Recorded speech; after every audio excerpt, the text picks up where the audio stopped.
જય માતાજી મિત્રો, હિતેન્દ્રસિંહ, ભીમપા, અમીર ગઢવી, હિતુભા બધાએ આપણે જોડાઈ ગયા છીએ અને આજે ખરેખર બહુ मजा आने છે। तो आज बहुत ही आनंद आने वाला है क्योंकि हमारे साथ जुड़ने वाले हैं एक छोटे से गांव से आने वाला प्लेयर और अपने हर जगह पे झंडे गाड़ने वाला प्लेयर।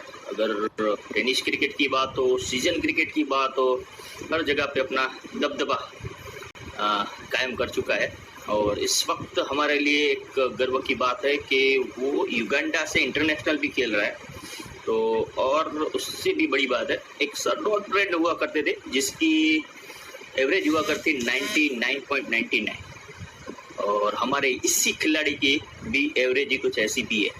तो मिलते हैं उन प्लेयर से जिस आप जानते हो, मिस्टर दिनेश नाकराणी, द दिनेश नाकराणी।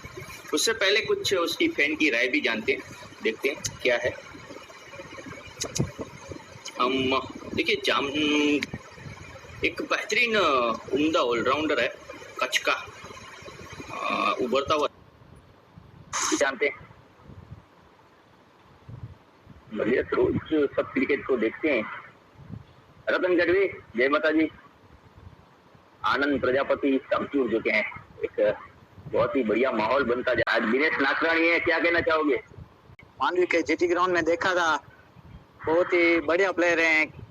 जैसे कि लेफ्टी बॉलिंग करते हैं तो मेरे को लगा कि मैं उनको देख कर ही मैं अच्छा क्रिकेटर बन सकता हूँ। तो तैयार हो उसे देखने के लिए? हाँ, तैयार है। आपको बता दो, अभी भगीरथ ने भी बेहतरीन हैट्रिक और बेहतरीन रन बनाए हैं। कांग्रेचुलेशन, आप भी ऐसा नाम कमाए कच्छ क्रिकेट में दिनेश जैसा, ऐसी हम उम्मीद करते हैं। All the best Bhagirath. ये दिनेश नाकराणी के एक बड़े फैन थे और दिनेश शायद ऑनलाइन आ चुके हैं।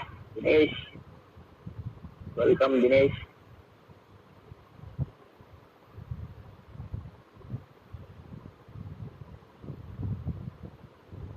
जी, दिनेश भाई आ चुके हैं। रतन, वेलकम रतन। रतन कुछ किस्से बता रहे हैं। रतन की कमेंट बढ़िया होती है। दिनेश, सबसे पहले तो वेलकम यहाँ पे लाइव चैट पे। और क्या सबसे पहले तो ये बताइए कैसा चल रहा है लॉकडाउन वहाँ पे?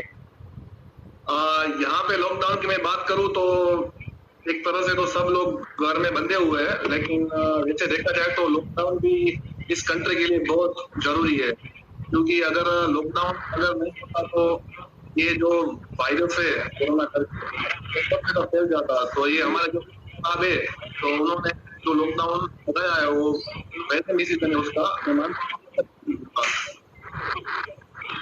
जी बिल्कुल सही बात है दिनेश। लेकिन दिनेश नाकराणी को अब नया नाम मिल गया है, द दिनेश नाकराणी। इतने कारनामे किए, मैं कल से लिस्ट बना रहा हूँ लेकिन लिस्ट खत्म नहीं हो रही है। और देख लीजिए, सभी हमारे दर्शक, रतन गढ़वी हो, दीपक गढ़वी हो, हमारे हितेंद्र सिंह जाडेजा हो, एलके स्टार, सब जुड़ चुके हैं।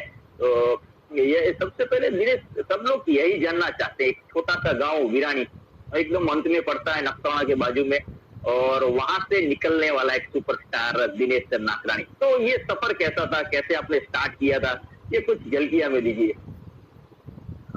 तो मैं पहले बात करूंगा मेरे गांव की।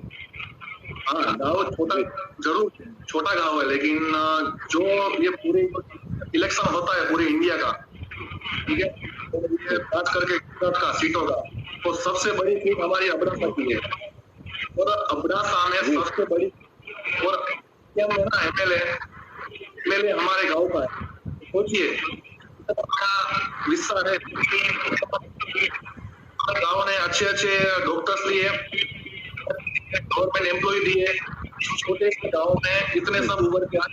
मैं कहना चाहूंगा कि मिट्टी है ना, वो उसमें कुछ खास है। जी वो बात यकीनन तौर पे इतने लोग जुड़ चुके हैं आपको देखने के लिए, मैं बता नहीं सकता।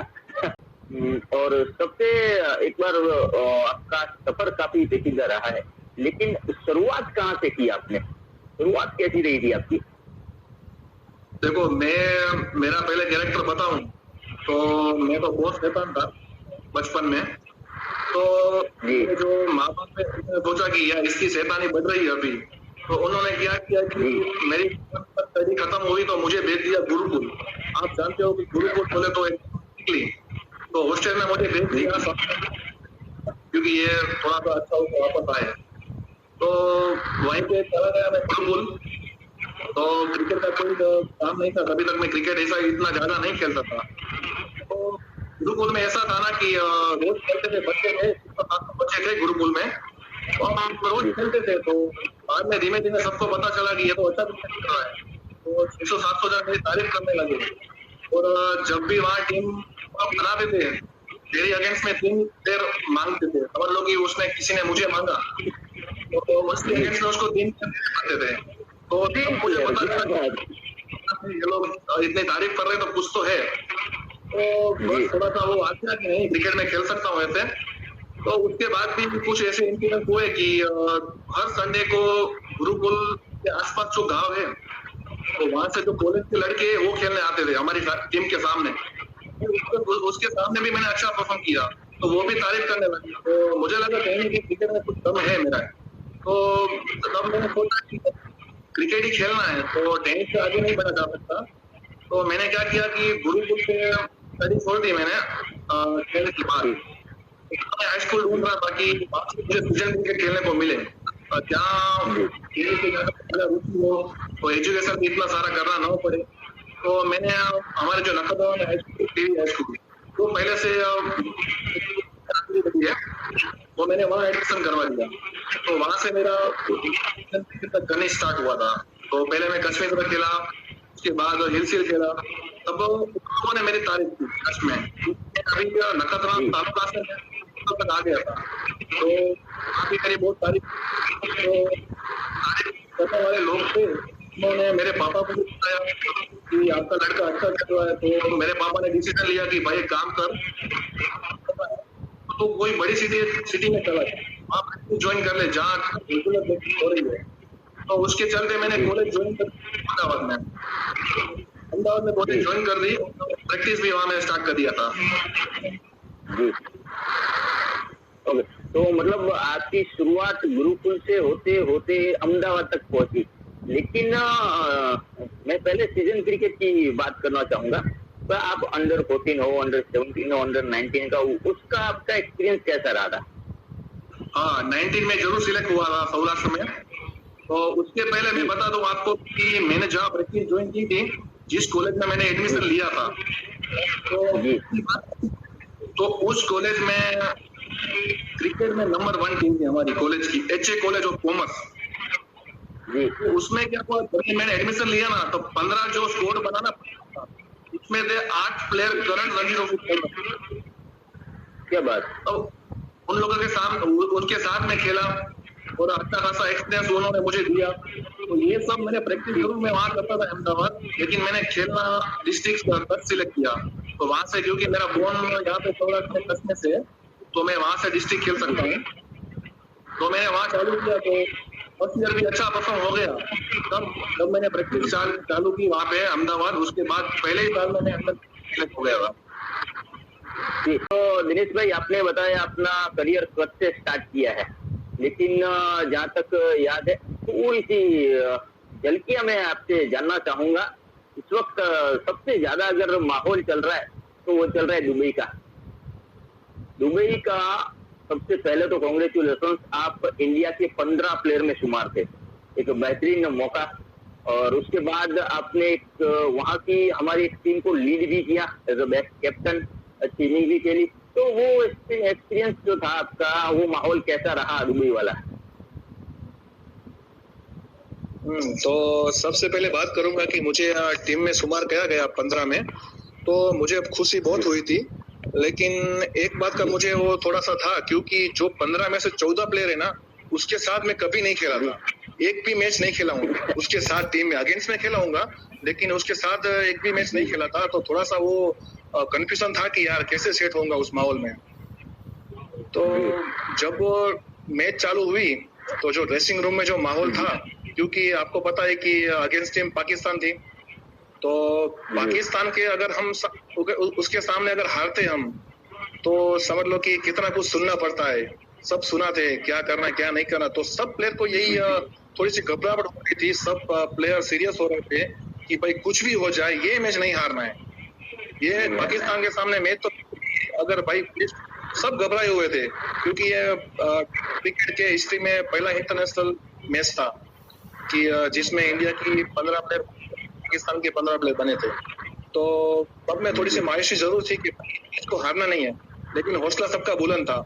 तो मैं अपना एक्सपीरियंस शेयर करूं उसमें, तो जिस तरह से मैं पहली बार उसके साथ खेला तो मुझे अच्छा भी लगा, क्योंकि वो सब मुझसे ज्यादा टेनिस क्रिकेट नहीं खेला हूं, तो मुझे बहुत सारा सीखने को मिला उसकी ओर से, और सबने अच्छा सपोर्ट भी दिया मुझे वहाँ पे। जी जी। तो दिनेश, एक बेहतरीन मैच था वो, इंडिया पाकिस्तान। फिर आपने लीड भी किया, और लीड किया तो कच्छ के काफी क्रिकेट में आप लीड करते, अभी जामनगर में है, उसमें भी आप एलके स्टार के कैप्टन है शायद।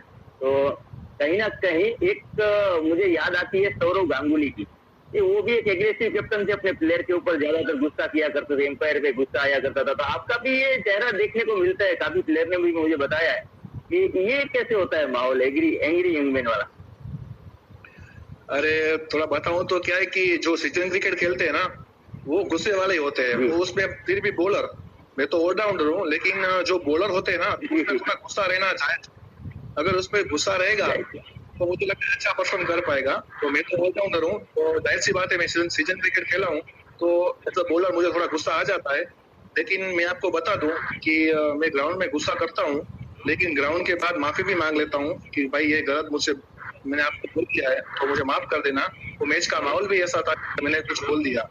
और ग्राउंड के बाहर मेरा नेचर बहुत अच्छा है।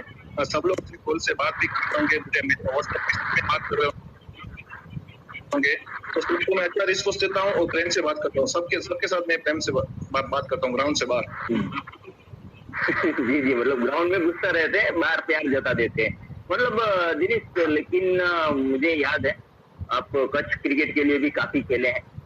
यकीनन तौर पे युगांडा की ओर में आऊंगा, लेकिन थोड़ी पुरानी झलकियां में लेना चाहूंगा।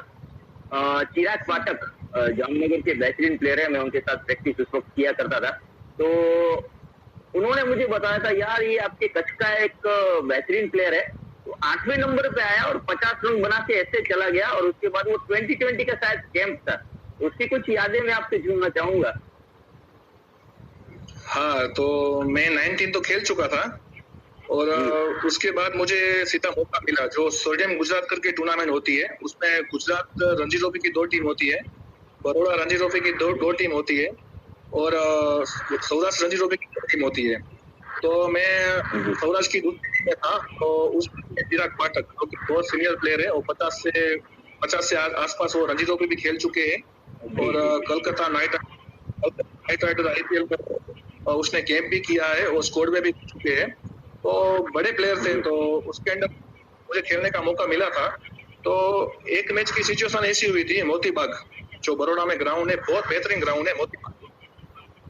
तो गुजरात के सामने मैच था, तो अगले दिन उन्होंने टीम मीटिंग चिराग पाठक जो अपना एक्सपीरियंस था सबके साथ शेयर किया था। मैं तो यंग था और न्यू कमर भी था, तो उन्होंने मुझे एक्सपीरियंस किया। तो दूसरे दिन तो सारा हो गया कि सब आउट हो गए, तो मैं 8वें नंबर पे 5 से 7 6 मार दिए थे, और मैं वो बोल सकता हूँ कहीं ना कहीं वो टर्निंग पॉइंट थी मेरे करियर की, क्योंकि उसके बाद तो T20 का गेम था सौराष्ट्र का, तो उस परफॉर्मेंस पे आधार पर मुझे सिलेक्ट भी किया T20 में। जी, मतलब वो इनिंग आपकी यादगार इनिंग में से एक है, और चिराग पाठक जैसा बल्लेबाज दुलीप ट्रॉफी में उनके नाम यूसुफ पठान के साथ, एक यूसुफ पठान ने 500 रन चेस किए थे, 300 रन जिसमें यूसुफ और 130 चिराग पाठक। तो ऐसे प्लेयर के साथ भी आपने शेयर किया। उस वक्त कौन से प्लेयर आपके साथ खेल रहे थे दिनेश? जब मैं डेब्यू किया सौराष्ट्र T20 में, तब चेतेश्वर पुजारा भी थे और जयदेव उनडकर भी थे। ये दोनों तो समझ लो कि इंडिया प्लेयर, और बाकी की चिराग जानी थे जो कि KKR के मेंबर रह चुके हैं, और सेल्डन जैक्सन भी थे वो भी केकेआर के मेंबर रह चुके हैं। तो KKR के कहीं ना member कहीं 6 से 7 प्लेयर ऐसे थे कि जो आईपीएल और इंडिया में मैच 15 था और पहली मैच में खेला भी सही उसके साथ, तो काफी कुछ महसूस भी हो रहा था, अच्छा भी लग रहा था उसके साथ खेलते। जी जी जी। लेकिन दिनेश, एक और मैच, जामनगर के हमारे बेहतरीन प्लेयर है, 2 किस्से हैं उनके साथ आपके। मैं एक बार आप साथ थे, एक उनके सामने थे। तो बड़दिया वाला मुझे पता है आपके सामने जामनगर का बेस्ट बॉलर और सौराष्ट्र के वसीम अकरम कहने जाने वाले बालकृष्ण जाडेजा, विराज झाला, कुलदीप शर्मा हमारा अंडर 19 इंडिया प्लेयर, और ये सब थे। और कीरा बढ़िया किया कुछ यादगार इनिंग थी आपकी, वो दर्शकों को बताया जरा कि वो इनिंग में क्या हुआ था। अक्सर जल्दी विकेटें गिर गई थी, फिर उस इनिंग में मैं बात करना चाहूँ तो सामने जो पेस अटैक था ना, एक कुलदीप शर्मा थे जो इंडिया 19 खेले हुए, और बालकृष्ण जाडेजा थे जो रणजी ट्रॉफी खेले हुए, अभिराज झाला भी रणजी ट्रॉफी खेले हुए, और भाविक जो सौराष्ट्र के स्टार बॉलर थे लेफ्ट आर्म। भाविक गौर तो समझ लो कि वो 17 में थे, तब से वो अंडर 22 खेल रहे थे, तो इतना बड़ा नाम था उसका। तब तो मैं छोटा था, वो हमारे सामने खेलने आए थे। तो तब इसमें कुछ ऐसा था कि तब मैंने 1 महीने पहले मैंने प्रैक्टिस करने के लिए, बैटिंग प्रैक्टिस करने के लिए बॉलिंग मशीन लिया था। तो बॉलिंग मशीन में प्रैक्टिस करते करते 1 महीना हो गया था मुझे। तो उससे क्या होता है, बॉलिंग मशीन में तुम प्रैक्टिस करते हो तो उसमें पेस का कोई तुमको डर नहीं लगेगा, क्योंकि उसमें तुम जितनी चाहे उतनी स्पीड रख सकते हो। तो पेस का मुझे कोई डर नहीं था। तो तभी मुझे मौका मिल गया कि मैं अपना परफॉर्म कर पाऊं और टीम को जीता पाऊं, वो भी बड़ी मैच सेमीफाइनल में, और इससे अच्छे स्टार के सामने मैंने मैच जीता ही थी। बस, तो ये बॉलिंग मशीन का ही कमाल है कि मैं उस दिन खेल पाया था उस सब।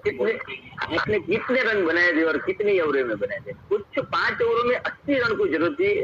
मुझे पता चला आपके कप्तान युवराज सिंह जडेजा थे शायद। तो आप 5 ओवर में 80 रन थी और 65 रन आप अकेले ने बनाए थे। वो एक कच्छ क्रिकेट को एक धमाका देने वाली इनिंग थी। उसके बाद कच्छ क्रिकेट भुज से आप जुड़े हुए थे, तो उसकी मुझे याद है, मैं राजकोट खंडेरी में जामनगर की टीम के साथ जुड़ा हुआ था, हमारा मैच चल रहा था, और बाहर राजकोट के आउट ऑफ ग्राउंड के आपका मैच कच्छ का रेलवे के साथ चल रहा था। उस मैच रेलवे यानी कि उस वक्त की रणजी बहुत बड़ी टीम मानी जाती, जोली जोबन पुत्रा, सागर विकेट कीपर बल्लेबाज, उसके अलावा काफी बेहतरीन प्लेयर थे। उस मैच की कुछ यादें हैं आपके पास? हाँ, तब क्या कि मैंने बॉलिंग मशीन ले लिया था, तो उसके बाद ये बड़दिया वाली टूर्नामेंट आई, और बड़े बड़े प्लेयर के सामने परफॉर्म करके मुझे कॉन्फिडेंस थी, गेन हो गया था कि मैं कुछ कर सकता हूँ ऐसे। तभी उसके बाद पहली टूर्नामेंट डिस्ट्रिक्ट की आई, जिस टूर्नामेंट से रणजी ट्रॉफी का सिलेक्शन होता है। तो वो टूर्नामेंट में जो पहली मैच रेलवे के सामने थी, तो रेलवे में जो 3 बॉलर थे तब रणजी ट्रॉफी बॉलर थे, जो अभी भी रणजी ट्रॉफी खेल रहे हैं। तो बॉलिंग में कहीं ना कहीं मुझे बेनिफिट बहुत मिला है, और मैं उसको कर पाया, क्योंकि बॉलिंग मशीन की वजह से मैं उसमें प्रैक्टिस करता था। कोई बेस का कोई वो नहीं था कि डर लगेगा ये डाल रहा है तो क्या करते हैं, क्योंकि वो सब मुझे एक्सपीरियंस मिल गया था बॉलिंग मशीन से। तो मैं उस दिन परफॉर्म कर पाया, अच्छा परफॉर्म कर पाया था।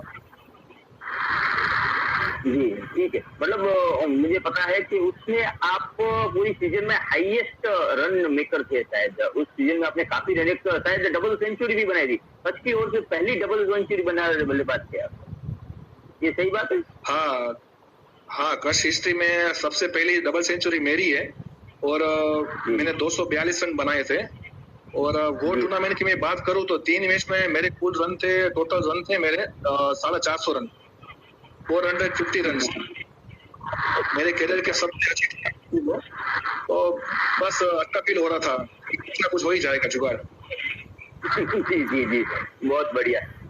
सौराष्ट्र में, बड़दिया में, और देखिए डिस्ट्रिक्ट में काफी रन बनाए आपने। लेकिन देखिए रतन गढ़वी कप से जुड़े उसका एक किस्सा मैंने सुना था, उन्होंने अपने इंटरव्यू में बताया कि पीएस नागसाणी को मैं पहली बार मिलने गया और वो आके मेरी बाजू में बैठ गए। उसका कुछ याद है आपके पास, रतन के साथ शेयर करना चाहेंगे? भाई रतन मेरा अच्छा दोस्त है, और अभी जो फिलहाल हमारे कच्छ टेनिस क्रिकेट में जो कैप्टन है युवराज सिंह, तो वो जब भी रिटायर हो गए तो मुझे लग रहा है कि नेक्स्ट कैप्टन कच्छ का रतन गढ़वी बनेगा, क्योंकि उनका जो नेचर है सब के साथ जुड़ने का, और उसका जो फोन करने का स्टाइल, बात करने का स्टाइल, सबके साथ घुल मिल के रहने का स्टाइल, मुझे लग रहा है कि कच्छ क्रिकेट में एक युवराज सिंह अगर रिटायर होते हैं तो उसके बाद नेक्स्ट कैप्टन रतन गढ़वी है। जी, कच्छ क्रिकेट के काफी उम्दा प्लेयर्स हैं और कच्छ क्रिकेट की बात निकली है तो कच्छ की ओर से आप काफी बाहर खेलने गए हैं तो कच्छ क्रिकेट सीजन अभी काफी अच्छा होता जा रहा है, लेकिन टेनिस क्रिकेट में भी बड़ा नाम है आपका वहाँ पे। तो टेनिस क्रिकेट के आप बाहर गए हो, पहली इनिंग उमरगांव और 6-8 ओवरों का वो मैच, और शायद कच्छ में तो आपको सबने देखा हो लेकिन उमरगांव पहुंचने ज्यादा लोग नहीं आए थे, तो वो मैच यकीनन तौर पे दर्शकों के साथ शेयर करें कि वो मैच में क्या माहौल था और क्या हिस्ट्री बनी थी उस वक्त। तो हम तो उसमें ऐसा था कि जो युवराज सिंह हमारे कच्छ के कैप्टन है तो उसके बहुत सारे दोस्त उमरगांव में हैं जो पहले भुज के थे लेकिन अभी वहाँ सेटल हुए हैं। तो उसके दोस्त वहाँ उमरगांव में, तो उसने बोला कि आप क्या युवराज सिंह को ऐसा बोले, तो हमारा जो कैप्टन है युवराज सिंह तो पूरी कच्छ की टीम इकट्ठी की और वहाँ गए खेलने। तो पहले मैच में ऐसा हुआ 2 ओवर में 6 ही रन बने थे और 3 विकेट चली गई हमारी। थोड़ा सा वो टेंशन में आ गए थे कि भाई यार युवराज सिंह को बोलने लगे कि भाई लेके आए हो यार, ये तो सब हमने तो 15-20 दिन से ऐड कर दी, कच्छ की टीम आ रही है तो बहुत बड़ा खलवा होगा। और युवराज सिंह ने बोला हमारे जो, तो मैंने उस मैच में 20 बॉल में 80 रन बनाए थे, तो काफी कुछ अच्छा महसूस हो रहा था और काफी लोगों ने मेरी तारीफ भी की वहाँ पे। तो अभी मैं उमरगांव जाता हूँ तो सब लोग मुझे मतलब उमरगांव में अपने झंडे गाड़ दिए। और अब महाराष्ट्र में जब भी हम जाते हैं तो दिनेश नागदानी का नाम बहुत अदब से लिया जाता है। मतलब 20 गेंदे और 80 रन, मतलब हर गेंद पे चौका ही लगा था, तो छक्के भी मारे थे।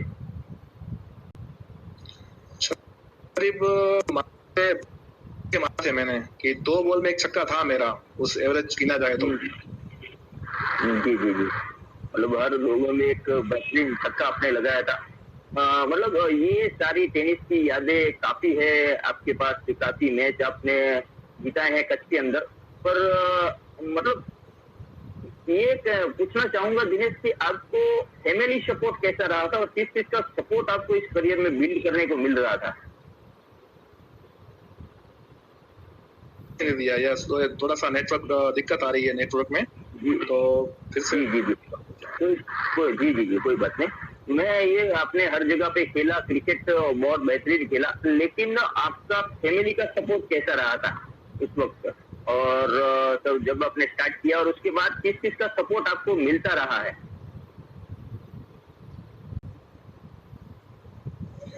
हाँ, तो मैं घर से सपोर्ट तो मेरे पापा का सबसे ज्यादा था। आवाज आ रही है मेरी आपको? जी जी हाँ एकदम।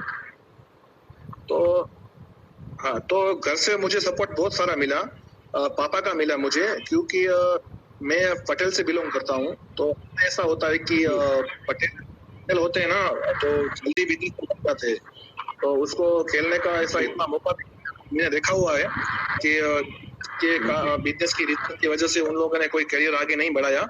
लेकिन मेरे पापा ने मेरे को इतनी छूट दी थी कि भाई तुझे जो करना है कर, बाद में मत बोलना कि मैंने तो पता ये तो था कि तू मत कर।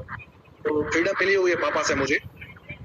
पापा के फैमिली के बाद सबसे अच्छा सपोर्ट किया तो संजय पटेल, जो वीपी आंगनिया के ओनर है।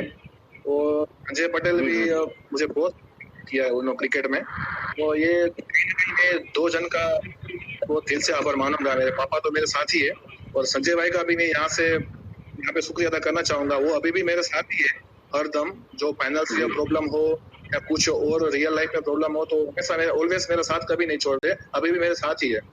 जी जी, मतलब यहाँ पे अब जी संजय पटेल, यानी कि मैं याद दिलाना चाहूंगा कि कहीं ना कहीं आप विस्मय भुज के संजय पटेल की बात कर रहे हैं, जो विस्मय भुज टीम बेहतरीन टीम थी कच्छ की, हर जगह पे गोंडल में भी अपने झंडे गाड़े हुए हैं, हर जगह पे झंडे गाड़े हुए। तो दिनेश, आपने कच्छ में खेला, सौराष्ट्र में खेला और हर जगह पे खेला, लेकिन एक और बात बनी थी युगांडा। अभी हम रतन दीपक सब साथ में थे और हमें बात पता चली कि दिनेश, तमिल ये सब युगांडा खेलने गए, आप भी गए और लोगों भी लेके गए, तो ये क्या माहौल था उस वक्त, युगांडा कैसे जाना हुआ? युगांडा जाने के पीछे वो स्टोरी है कि जी। मैं अभी अपने करियर में सबसे खराब टाइम फेस कर रहा था, क्योंकि मैं बहुत सारी मेहनत कर रहा था यहाँ पे घर पे, सब मैंने फैसिलिटीज अवेलेबल करवाई थी पापा ने मुझे प्रैक्टिस के लिए। तो अभी उसमें ऐसा था कि जब मैं सीनियर सौराष्ट्र की सीनियर कैटेगरी में, तो तब मेरे कॉम्पिटिटर, हाँ, तो जब मैं सीनियर कैटेगरी में गया तो मेरे कॉम्पिटिटर दो थे। एक तो जयदेव उनड़कर थे जो इंडिया खेले थे, ठीक है, और दूसरे थे चिराग जानी जो केकेआर से बिलोंग कर रहे थे, करंटली बिलोंग कर रहे थे। तो कहीं ना कहीं मुझे उन दोनों की वजह से, और मैं दुखी भी नहीं हूँ क्योंकि उसका लेवल ही इतना था कि वो आराम से मेरी जगह खेल सकते, आराम से खेल सकते, क्योंकि उसका लेवल ही इतना है, इंडिया खेल रहा है, एक बंदा आईपीएल खेल रहा है। तो कहीं ना कहीं मैं अपने करियर में इश्यू फेस कर रहा था। तो मैंने सोचा कि चलो अभी थोड़ा सा टाइम क्रिकेट से थोड़ा दूर हो जाऊं।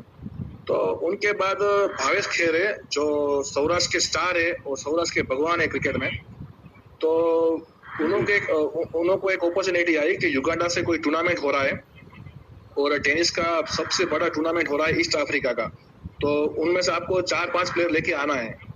तो तब भावेश खेर ने मुझे कच से बुलाया था कि भाई तू बैटिंग बॉलिंग दोनों कर सकता है, अगर तू चल सकता है तो यार अच्छा होगा। तो मैंने उसको हाँ बोल दिया।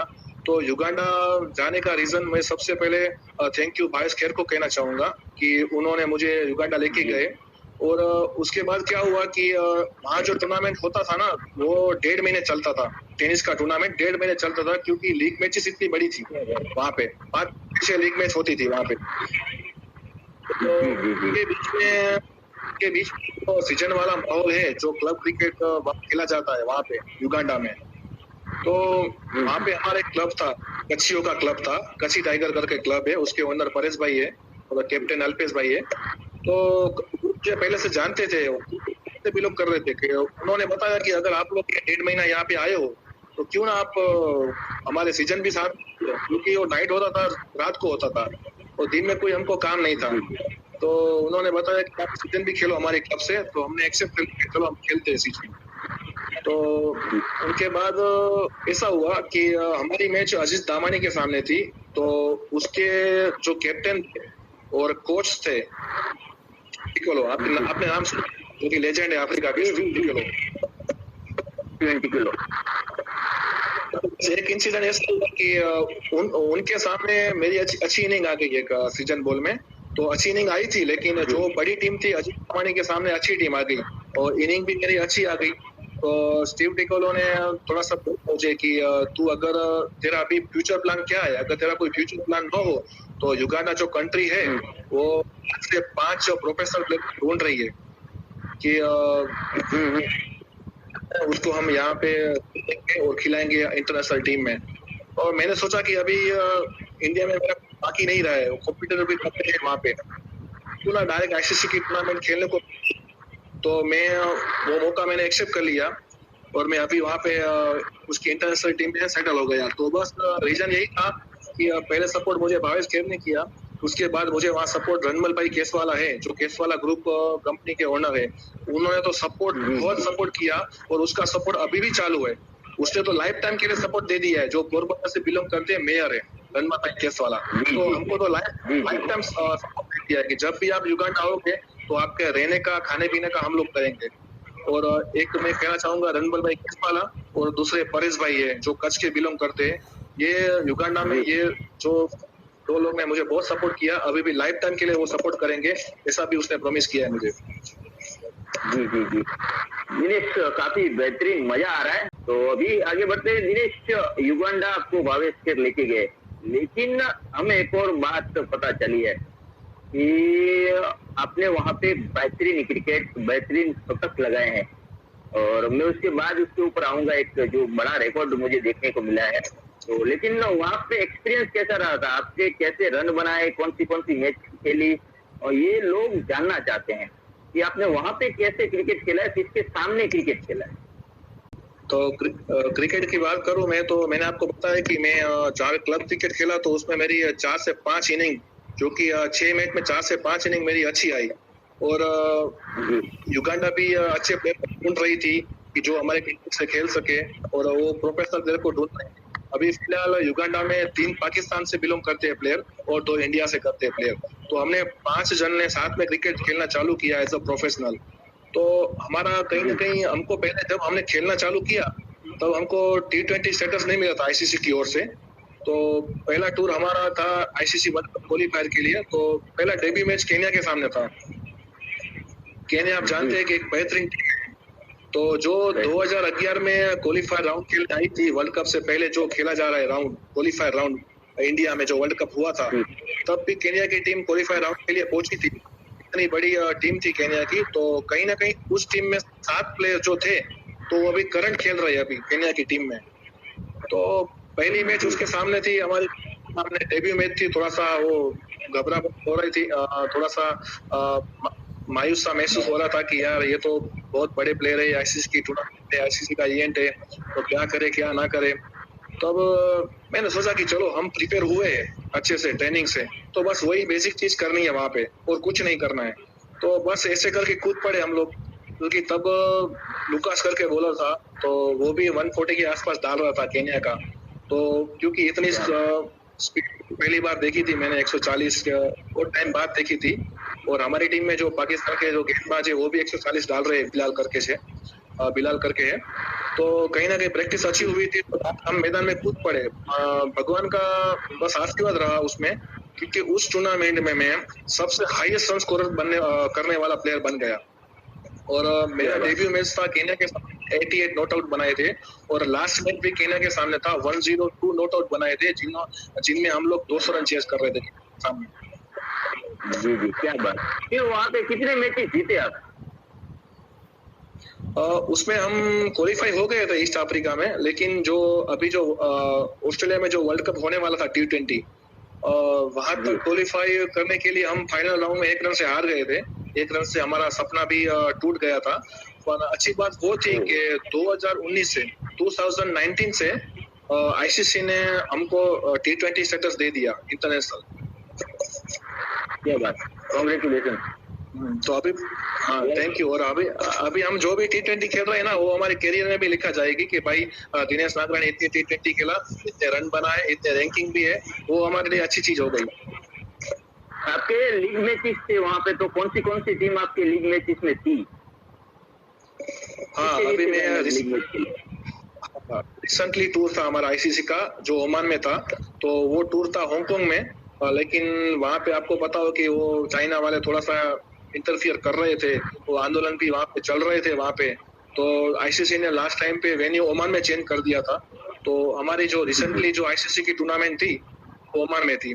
तो तब एक हमारी युगांडा, एक केन्या, एक हांगकांग, बरमूडा, जर्सी और इटली, तो काफी स्ट्रॉन्ग पूल है हमारा। तो अभी जो भी टीम चैंपियन बनेगी 2 बार, तो वो उसको वनडे स्टेटस मिलेगा। तो हम ये टूर्नामेंट में चैंपियन बन गए। तो अभी हम और एक टूर्नामेंट बाकी है जिनमें हम चैंपियन बनेंगे, तो युगांडा कंट्री को वनडे स्टेटस मिल जाएगा। और मुझे लग रहा है कि मिल ही जाना चाहिए, क्योंकि सब लोग मेहनत ही ऐसे कर रहे हैं। बात करूं तो सब अच्छे प्लेयर आए थे सामने खेलने के लिए, और हमको भी था कि जीतना है, कुछ भी हो जाए तो ही फ्यूचर डिसाइड होगा। तो उन्होंने उस टूर्नामेंट से पहले मुझे चीफ टिको जो कोच थे, उन्होंने बहुत सारी मुझे मेहनत करवाई ग्राउंड पे, जो मेरी कमियां थी। तो हम उससे पहले जिम्बाब्वे टूर गए थे, तो वहाँ वो सब उसने अपने परफॉर्म की बात करूं तो मैं end of the tournament 3 match में नॉट आउट रहा था, और हम लोग पूरे टूर्नामेंट जीत गए। और मेरी एवरेज थी 99.50 की एवरेज से मैंने रन बनाए थे वहाँ पे। तो मुझे वो भी मेरी टूर्नामेंट है वो भी नहीं, यही मैं बात आपको बताना है कि सर डॉन ब्रेंट ब्रेडमैन हुआ करते थे हमारे, जो इंटरनेशनल में एवरेज उनकी 99 के करीब थी, और एक आप है जो आईसीसी इवेंट में ये एवरेज लेके चल रहे हैं। तो हमारे लिए गर्व की बात है ये कि इतनी बड़ी एवरेज आपकी भी है।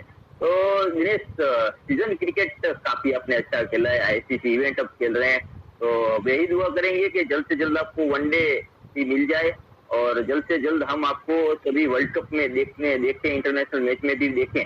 लेकिन फिर चलते हैं वही हमारा देसी माहौल, touch cricket. Kutch cricket, Saurashtra cricket, tennis cricket, इसकी मजा कुछ अलग है। तो मुझे याद आता है हम सामने काफी बार खेले, साथ मिल खेलने का मौका नहीं मिला, लेकिन जामनगर की बेहतरीन टूर्नामेंट पीसीसी ग्रुप द्वारा आयोजित थी, बालकृष्ण जडेजा के साथ आप खेलने आए थे, पूरी पब्लिक देखने आई थी। बालकृष्ण जडेजा, उसके साथ मितुल साहब थे और बाबा खान, ये 3 बॉलर थे और चौथा नाम था दिनेश नाकरानी। पहली ओवर बालकृष्ण ने की जैसे वो करते हैं, उसके बाद मितुल बूथ थे हमारे बेहतरीन लेफ्ट आर्म बॉलर और बाबा खान तेजी वाले बॉलर, ये सबने गेंदबाजी कर ली, लेकिन 2 ओवर के लिए दिनेश नाकरानी आया लास्ट में और 2 ओवर 7 रन 6 विकेट। यही देखने के लिए आए थे बालकृष्ण को, बाबा खान को, देख रहे दिनेश नाकरानी को। वो माहौल आपको याद है कुछ? तभी ये क्या कि मैं सौराष्ट्र में बहुत क्रिकेट नहीं खेल रहा था, तो कभी कभार ही खेलने आता था, तो बहुत कम लोग जानते थे कि मैं क्रिकेट भी टेनिस भी खेलता हूँ। तो माहौल ऐसा था कि पूरा ग्राउंड भरा हुआ था और जो लोकल स्टार थे बालकृष्ण, पेस जिसको पेस जेन्युइन पेस में बोलो तो बाबा खान, जो अभी करंट रणजी ट्रॉफी खेल रहे हैं बड़ौदा से, तो वो भी थे। तो सब लोग वो देखने आए थे कि यार ये दोनों कुछ करेंगे, लेकिन उसमें क्या हुआ कि मैंने बाद में बॉलिंग चलाई, तो एक वीक, कोई जाहिर सी बात है, कोई नया बंदा आता है तो उसको वीक समझ के सब अटैक करते हैं उसको। तो सूरत की जो पूरी पैक टीम आई थी तो सब मुझ में अटैक करने गए और मैंने 6 विकेट ले ली। तब क्योंकि एक्सपीरियंस तो तब भी था मुझ में, क्रिकेट तो टेनिस बहुत खेलता हूँ, तो एक्सपीरियंस था मुझे, तो मैं अपना एक्सपीरियंस का यूज करके तब अच्छा परफॉर्म कर पाया था और सब लोग ने बहुत तारीफ की थी मेरी वहाँ पे। नहीं, बहुत बढ़िया मैच था, मैं उस मैच में मौजूद था। लेकिन ऐसी कुछ यादें आप शेयर करना चाहेंगे कच्छ क्रिकेट की? आपकी कच्छ लायंस टीम के बारे में कुछ बताएं। आप बेहतरीन मैच था वो मुझे याद है, कच्छ लायन आपकी बेहतरीन टीम कच्छ क्रिकेट की, उसके बारे में कुछ बताएं। काफी कच्छ से लोग जुड़े हुए हैं हमारे साथ।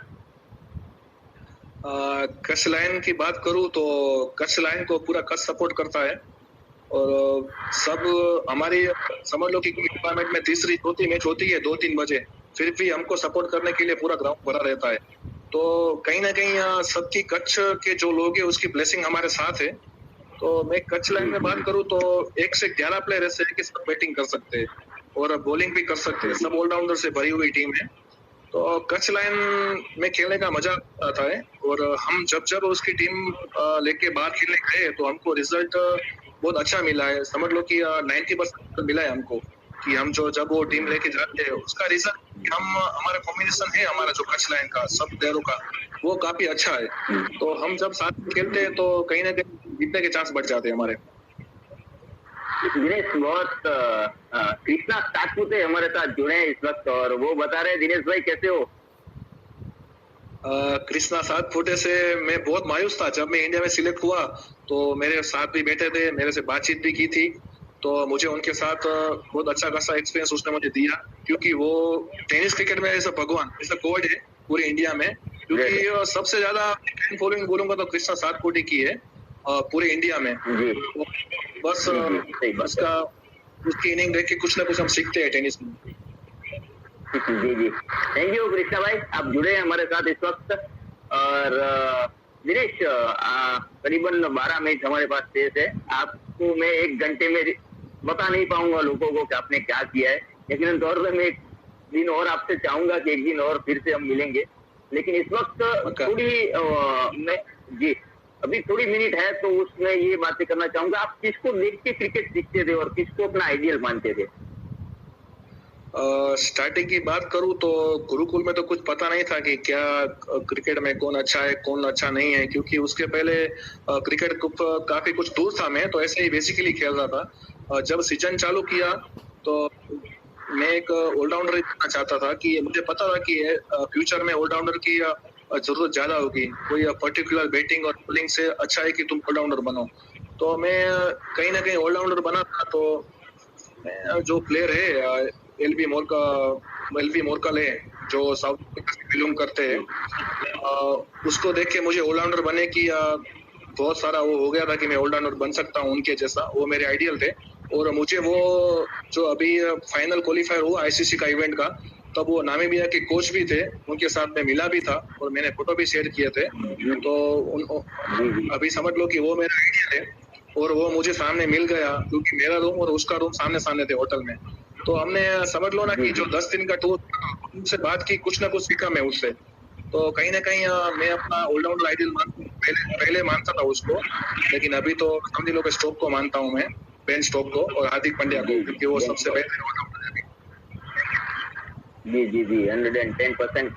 लेकिन कच्छ की कुछ यादें, एक तो हमें पता है कुछ राजेश नायडू का कुछ किस्सा हुआ था, आपको पता है किस्मा वाले ग्राउंड पे, या कुछ यादें है आपके पास? वो नायडू, देखो नायडू की भी बात करूँ तो वो एक भगवान का बंदा है पूरा, एकदम भगवान का बंदा, वो फनी बंदा है। तो जब हम कहीं पे खेल एक हाँ एक मिनट, दर्शकों को रोकना चाहूंगा, दिनेश के नाम भी काफी रिकॉर्ड है, ऐसे ही नायडू के नाम एक ऐसा रिकॉर्ड है जो कोई तोड़ने वाला नहीं है। उसका रिकॉर्ड कोई नहीं तोड़ेगा। जी तो मैं कहूंगा कि फनी किस्सा ऐसा था कि हम हाँ हाँ, तो नायडू के 2 फनी किस्से हैं जो मैं कभी नहीं भूल सकता। वो एक तो मैंने बोला कि वो भगवान का बंदा है, ठीक है। तो हम जब भी बाहर खेलने जाते हैं, तो हम रूम शेयर करते हैं सब लोग। तो क्या कि हम स्पॉन्सर, हमको 2-3 रूम, हम सब एक एक रूम में रात को सो जाते हैं। तो समझ लो कि 4-5 बजे मैच खत्म हुआ, तो सब सोए। तो ये नायडू क्या में जॉब करता है, तो उनकी नाइट ड्यूटी होती है, तो उनको ज्यादा सोना पसंद नहीं है। तो वो क्या करता था, 2 घंटे के बाद उठ जाता था, तो टीवी एकदम जोर से ऑन कर देता था, वो गाना चला देता था, और हम सोए डिस्टर्ब कर रहा था। जी और दूसरा एक बार ऐसा हुआ था कि कच्छ में फाइनल चल रहा था, तो चीफ गेस्ट भी आए थे, विक्रम भाई आयल करके चीफ गेस्ट आए थे। तो बिल्कुल विकेट के पीछे वो पूरा मंडप, पूरा मंडप था, वहाँ वो चीफ गेस्ट बैठे हुए। तो नायडू ने क्या किया कि बॉलिंग में ऐसा बॉल डाला उसने, तो सीधा बॉल जाके वो जो मंडप में चीफ गेस्ट बैठे थे ना, उसमें पाँव में बॉल जाके गिरा, तो पीछे छक्का दे दिया नायडू। तो वो मैं कभी नहीं भूल सकता, वो मैं जिंदगी में नहीं भूल सकता। मतलब नायडू बता रहे थे कि चीफ गेस्ट को आप मुझे देखो और कहीं ध्यान जी जी। इसका सातपुते भी कुछ नायडू का कोलकाता का किस्सा बता रहे हैं, कोलकाता में कहीं आप हाँ, वो जब कोलकाता खेलने गया था नायडू, तो वो कृष्ण सातपुते की टीम में ही था, तो दोनों साथ में ही थे। तो काफी कुछ सीखा होगा उनसे, और काफी कुछ मजे भी किए होंगे, फनी भी किए होंगे उसके साथ। और कृष्ण सातपुते को पता है कि बंदा किस टाइप का है, वो समझ गया होगा 10 दिन में कि ये बंदा किस टाइप का है। जी जी जी 110%। राजेश नायडू को जल्दी हमें लेना पड़ेगा इनमें। दिनेश, काफी आपकी बात हुई, काफी international cricket, all the best आपके लिए। लेकिन इस वक्त अगर आप सौराष्ट्र के चुने तो 5 बेहतरीन बल्लेबाज किसे चुनेंगे सौराष्ट्र में से? अगर मैं सौराष्ट्र की बात करूं तो मैं सबसे बेहतरीन बल्लेबाज में शुमार करूंगा, जो 2 तो कच्छ के ही है, हितेंद्र सिंह जाडेजा और दीपक गढ़वी। दीपक गढ़वी को कच्छ में समझ लो कि विराट कोहली भी कहा जाता है, क्योंकि उसकी एवरेज विराट कोहली से भी ज्यादा होगी, मुझे पता है।